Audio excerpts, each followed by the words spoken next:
Sumainyo ang Panginoon. At sumayo rin. Ang mabuting balita ng Panginoon ayon kay San Mateo. Papuri sa iyo, Panginoon.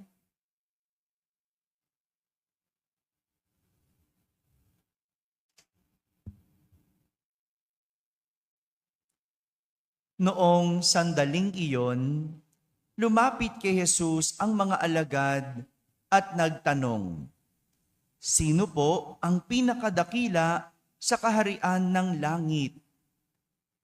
Tinawag ni Jesus ang isang bata, pinatayo sa harapan nila at sinabi, "Tandaan ninyo ito, kapag hindi kayo nagbago at tumulad sa mga bata, hindi kayo mabibilang sa mga pinaghaharian ng Diyos. Ang sinumang nagpapakababa, na gaya ng batang ito, ay siyang pinakadakila sa mga pinaghaharian ng Diyos. Ang sinumang tumatanggap sa isang batang ganito, dahil sa akin ay ako ang tinatanggap. Ingatan ninyo na huwag hamakin ang isa sa maliliit na ito. Sinasabi ko sa inyo, sa langit, ang kanilang mga anghel ay laging nasa harapan ng aking Ama." Mga kapatid, ang mabuting balita ng Panginoon. Pinupuri ka namin, Panginoong Jesucristo. Umupo ang lahat at makinig sa homilya. Magandang umaga po sa inyong lahat. Sa mga nasa barangay, nasa tahanan na nagsisimba via online at sa lahat ng nasa abroad, magandang araw at kasama kayo sa aming banal na pagdiriwang dito sa ating parokya. Simula noon at tingin ko hanggang ngayon, hindi nagbago ang usapin tungkol sa kadakilaan. Sabihin nyo nga, kadakilaan. Sa Ingles, greatest. Greatest. Gaya ng tanong ng mga alagad ni Jesus, sino po ang pinakadakila sa kaharian ng langit? Who is the greatest in the kingdom of heaven? Para sa atin, kapag sinabing dakila o greatest, lagi ang pamantayan ay kung sino ang higit. Sino ang higit na matalino? Sino ang higit na maganda? Higit na magaling? Higit na mayaman? At kung ano-ano pang higit. Pansinin natin, lahat ng higit na ito ay tumutukoy sa kung sino ang nangunguna. Di ba ganon? Pagka pinag-usapan ang higit, ito'y tungkol sa kung sino ang una, sino ang pangalawa, sino ang angat, sino ang pinaka. Dahil ganito ang pamantayan sa mundo, ito ang basihan ng mundo pagdating sa pagiging higit. Ngunit nagulat ang lahat nang iharap ni Jesus sa kanyang mga alagad ang isang bata. Ginamit niya ang bata para maging halimbawa o imahe ng kadakilaan. Gulat dahil noong panahong iyon, noong panahon ni Jesus, ang mga bata ay tinuturing na mahihina, walang kakayanan, at hindi lang basta mababa, kundi hindi sila kabilang sa lipunan. Kaya, paano magiging higit ang isang bata? Paano magiging dakila ang isang bata? Kabaliktaran ito sa nakagisnan nilang kadakilaan. Sinabi ito ni Jesus dahil alam niya ang intensyon ng mga alagad. Alam niya kung anong nasa puso ng mga alagad. Alam niya kung bakit nagtatanong ang mga alagad kung sino ang higit. Bakit? Kasi Sila ay nagpapaligsahan, nagpapataasan, nagpapaunahan, at nagpapahigitan. Yun pala yun. Yun yung pinanggagalingan, kaya nagtatanong ang mga alagad kung sino ang higit sa kaharian ng langit. Kasi ang laman ng puso at ang laman ng isip nila, kung sino ang una sa lahat. Kala nila, no, makakaligtas sila kay Jesus. No? Gusto nila malaman para marinig nila at yun ang gagawin nila. Siguro, no, akala nilang sasabihin ni Jesus, ang higit sa kaharian ng langit ay ang pinakamatalino. Malamang, no? Pagtalikod ni Jesus, magpapatalinuhan yung mga yon, yung 12, no? Siguro, no, iniisip ng mga alagad, no, pagalingan, palakasan, no? Pero nagulat sila nang iharap sa kanila ang imahe ng isang bata. Wala kailanman sa pangaral ni Jesus ang tema ng pataasan o pahigitan o kung sino ang mahuhuna o mauuna.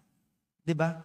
Kaya nga ang sabi niya ang mauuna ay mahuhuli. Ang mahuhuli ay kasi kahit kailan kay Jesus, hindi siya nagturo kung sino ang una. Hindi siya nagturo kung sino ang higit, pinaka. Wala sa kanya yon. Sinong merong ganon? Yung mga tao. Yung mga alagad niya. Wala sa kanya ang tema ng pataasan, pahigitan, kundi tema ng pababaan at kapakumbabaan. At yan ang basehan ng kadakilaan. Kaya nga, ang kultura sa atin, wag na tayong lumayo, di ba? Sa ating paaralan, sa ating trabaho, sa ating lipunan, at maging sa ating mga tahanan. Kultura ang pataasan. Kultura ang nagpapahigitan. At alam nyo, hindi yan Kristiyanong pamamaraan. Uulitin ko po, yung nagpapataasan, nagpapaunahan, ibig sabihin, pakikipagkompetisyon, tagisan o labanan. Magkaiba yung matalino ka talaga, kaya ikaw ang nangunguna sa klase. Magkaiba yun ha? Sabi mo ba, Father, so ibig sabihin masama maging matalino, masama maging valedictorian? Hindi. No? Kung ikaw talaga ang magaling at matalino at hindi ka naman nakikipagkumpetensya, walang masama dyan. No? Likas sa'yo yan Ha? Hindi yun masama. Ang masama, kinakalaban mo, kinukumpetensya mo para ikaw ang maging higit sa lahat.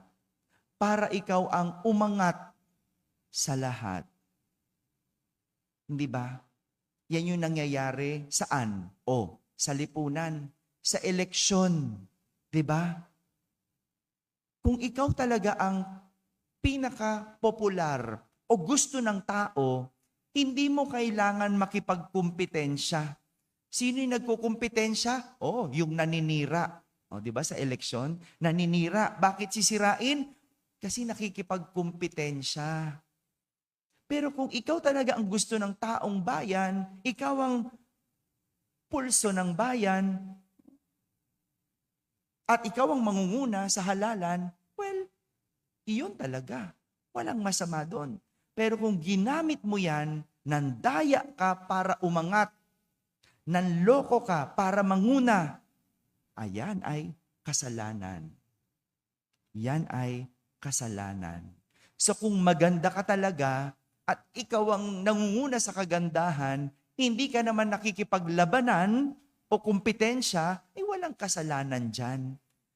Pero yung gusto mo magpaputi, gusto mo magpatangos ng ilong para manguna ka sa kagandahan, yan, may problema tayo dyan. Yan yung sinasabing kultura ng pakikipaglaban, pakikipagtagisan. Ngayong araw na ito, ginugunita natin ang ating mga anghel na tagatanod o anghel de la guardia, ika nga. No? Sila yung mga katuwang ng Diyos. No? The aid of God. Kapag sinabing katuwang, tumutulong sila sa Diyos. Tama? Hindi sila ang Diyos. Katuwang lang sila. Pero alam nyo, kahit noon, may ilang anghel na ang hangad ay maging Diyos. Again, hindi silang Diyos, di ba? Katuwang lang. Pero may anghel na nagnais maging Diyos. Kaya anong ginawa niya? Kinalaban niya ang Diyos. Kaya siya nagkasala at nahulog. Kaya nga, ang tawag sa kumalaban sa Diyos ay fallen angel. Sino yon? Si Lucifer. Naalala nyo, di ba? Nung kinuwento ko, di ba? Ano yung imahe ni Lucifer na naalala nyo? Nasa bote ng, di ba? Naalala nyo? Nasa bote ng jinn, di ba? No, yung kalaban ni San Miguel. Bakit? Kasi nakipagtagisan, nakipaglaban. Bakit? Gusto niya ring maging Diyos. Ganitong nangyayari kapag ang laman ng puso at isip ay pakikipaglaban. Tayo ay nagkakasala at nakakagawa ng masama. At kahit mga anghel, nang maisip kalabanin ang Diyos, nagkasala. Kaya sa panahon natin ngayon, tingnan nyo yung paligid natin. Tingnan mo, talaga, lagi na lang pakikipaglaban. Lagi na lang paunahan. Yan. Kasi gusto maging higit. Gusto maging mayaman. Pinaka. Ngayon, yung mga number 1 contractor, ngayon, tingnan mo, masaya bang buhay? Kasi gusto lagi higit. Gusto lagi, para kalabanin ang kasamaan sa droga, pinatay. Hello, tama ba yun? Hindi pa rin Kasi tanging ang paglaban sa kasamaan ay dapat kabutihan. Kaya nga, kahit na anong galit natin, kahit na anong inis natin sa mga magnanakaw, hindi pa rin tama na murahin. Hindi pa rin tama na gawa ng kasamaan. Idaan sa tamang proseso. Mga kapatid, ito ang punto ng kadakilaan para kay Jesus. Hindi ang manguna, kundi ang magpauna. Hindi ang magpataasan, kundi magpakumbabaan. Hindi ang maging higit, kundi maging maliit. Amen? Amen.